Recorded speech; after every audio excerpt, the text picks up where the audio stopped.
بسم اللہ الرحمن الرحیم۔ فیکٹیکل کے معزز ناظرین کو السلام علیکم۔ ناظرین گرامی، اس دنیا میں ہر طرح کے لوگ موجود ہیں، بالکل ویسے ہی جیسے بے پناہ محبت کرنے والے والدین اس دنیا میں موجود ہیں، اسی طرح ایسے والدین بھی اسی دنیا میں موجود ہیں جو کہ اپنے بچوں کو پھینک کر چلے جاتے ہیں۔ ایسے ہی کچھ یہ بچی بھی تھی جو کہ پیدائش کے ساتھ ہی اپنی نشہ آور ماں کی وجہ سے نشے کی ضرورت کے تحت مجبور تھی، اور پھر اس سے بھی بڑھ کر ظلم یہ کہ اس کو اس کی ماں پھینک کر چلتی بنی۔ لیکن پھر اس نومولود کے ساتھ اس نرس نے جو کیا وہ دیکھ کر یقین کرنا مشکل لگتا ہے۔ ناظرین، قسمت اس معصوم بچی کے ساتھ نہیں تھی، اور وہ اس ماں کے ہاں پیدا ہوئی جو کہ نشے کی عادی تھی، چونکہ اس کی ماں تب بھی نشہ کرتی تھی جب یہ اس کے پیٹ میں پل رہی تھی۔ اس وجہ سے اس بچی کو بھی پہلے دن سے ہی نشے کی لت لگی تھی، جسے سائنس کی زبان میں نیونیٹل ایبسٹیننس سنڈروم کہتے ہیں۔ ناظرین، جب کوئی ماں کچھ بھی کھاتی ہے تو قدرتی نظام کے تحت اس کے کھانے کا کچھ حصہ بچے کو بھی مل جاتا ہے، اور ایسے ہی جب کوئی نشے کی عادی عورت پیٹ میں بچہ لیے نشہ کرتی ہے تو منشیات بھی معصوم بچے کے جسم میں پہنچ جاتی ہیں۔ فیکٹیکل کے ذی شعور ناظرین اس ظلم کا اندازہ کر ہی سکتے ہیں جو کہ اس معصوم بچی کے ساتھ ہوا تھا، جو کہ ابھی پیدا بھی نہیں ہوئی تھی لیکن اس کو نشے کی لت لگ چکی تھی۔ اس سے بھی بڑھ کر ظلم یہ ہے کہ جب کسی نشے کی عادی لڑکی کو یہ خبر ملتی ہے کہ وہ ماں بننے والی ہے تو اگر وہ اسی وقت ہی نشہ کرنا چھوڑ دے تو اس کو فائدے سے زیادہ نقصان ہونے لگتا ہے، حتیٰ کہ نشے کی ضرورت پوری نہ ہونے کی وجہ سے نہ صرف پیٹ میں پلنے والی اس ننھی جان کو خطرہ لاحق ہوتا ہے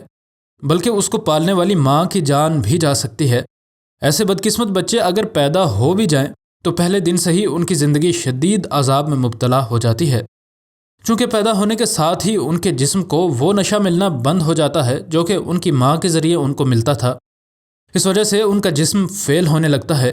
اس وجہ سے بچوں کو مرگی کے دورے پڑنا، وزن کا نہ بڑھنا، حتیٰ کہ بچے خود سے کچھ کھا پی بھی نہیں سکتے۔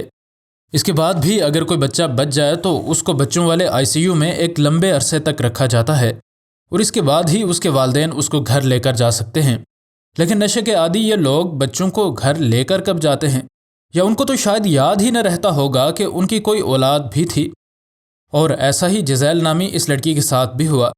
ادھر اتفاق تو دیکھیے کہ ایک انتہائی کامیاب نرس جو کہ اب ڈپارٹمنٹ کی ہیڈ تھی، اس کی طلاق ہو گئی، اور اس کو طلاق کے بعد دوسرے شہر میں نوکری اسی ہسپتال میں ملی جہاں پر جزیل داخل تھی۔ قدرت کی تقسیم تو دیکھیے کہ لیز سمتھ نامی اس نرس کو اولاد کا بہت ہی زیادہ شوق تھا۔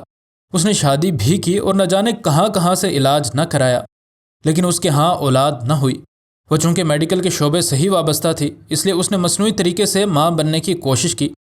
لیکن اسے جب یہ خبر ملی کہ وہ اس قابل بھی نہیں ہے کہ مصنوعی طور پر ماں بن سکے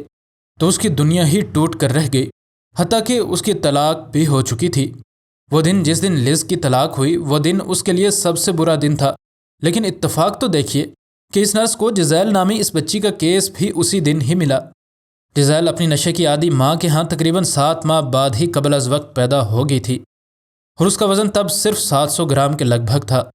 اب جزیل 3 ماہ کی ہو چکی تھی، اور اپنی پیدائش کے پہلے 3 ماہ ہی اس معصوم نے ایک اور ہسپتال کے وینٹیلیٹر پر گزارے تھے، اور 3 ماہ کے بعد جزیل کو کچھ رحم دل لوگ اسی ہسپتال میں لے آئے تھے جہاں پر لیز نامی یہ ہیڈ نرس بھی موجود تھی۔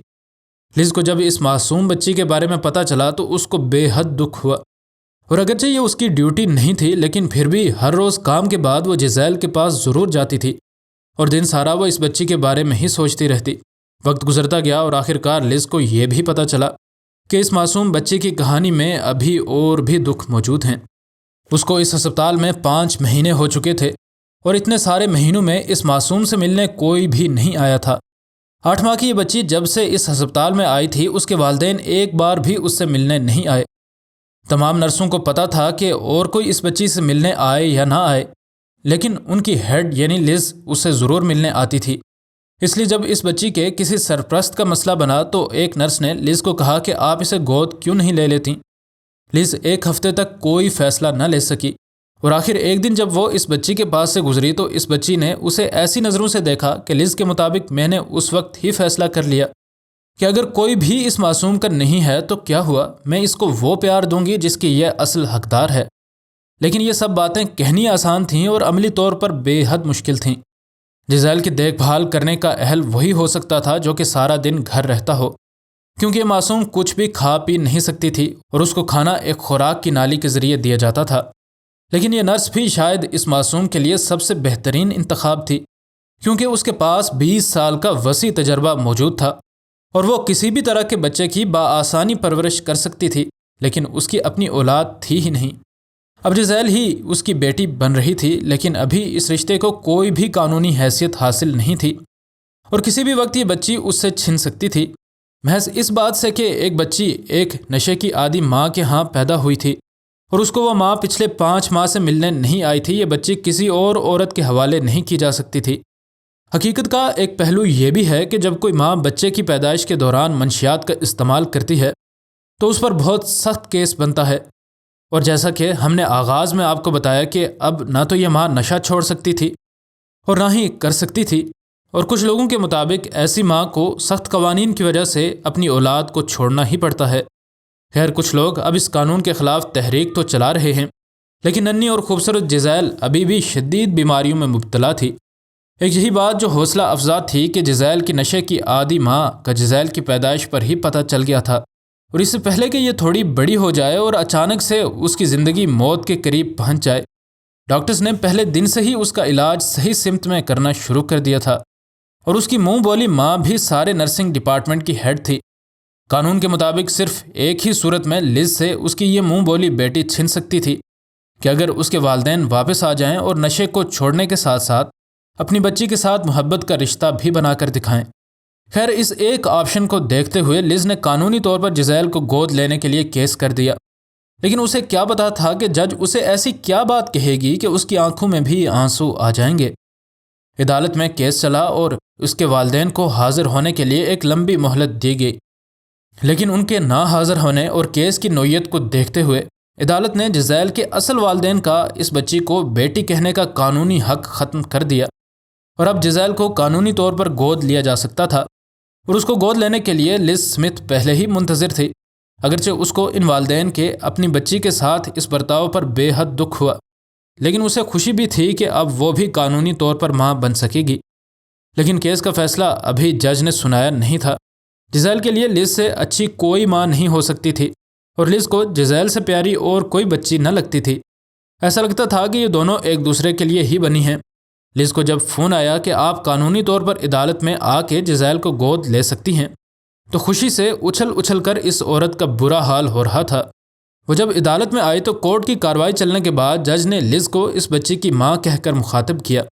اور کہا کہ آج ساری عدالت آپ کے اس کام پر آپ کو سلام پیش کرتی ہے۔